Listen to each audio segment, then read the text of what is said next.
చూశారు కదండి, మా ఇంటికి వచ్చాము.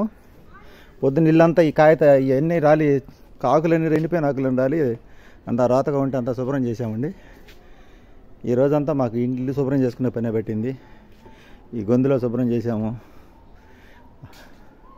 ఇదంతా శుభ్రం చేసాం. అంతా శుభ్రం చేసేసరికి మా పని అయిపోయింది. అలా 250 రూపాయలు వచ్చినప్పుడు 230 రూపాయలు చేతుల డబ్బా.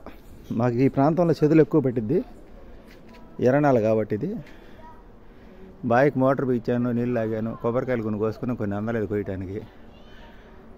ఇది పరిస్థితి. ఆ పక్కంతా తగలేసాము, అయినా మళ్ళీ ఊడిసారి చెత్త అంతా వచ్చింది. ఈసారి వచ్చినప్పుడు అది ఎండిపోతే తగలేస్తాము. చెట్లుంటే బాగానే ఉంటుంది, కానీ పని కూడా బాగానే ఉంటుంది. ఖాళీ ప్లేస్ ఎన్ని ఉంటే. చూశారు కదండి, ఇది మొత్తం నీట్గా చేసాం. మా అమ్మ పాపం 2 రోజుల నుంచి కళ్ళకు వస్తుంది, ఇల్లు శుభ్రం చేసుకుంటారా పోండి అని. అందుకని నీట్గా శుభ్రం చేసేవాడి వచ్చి.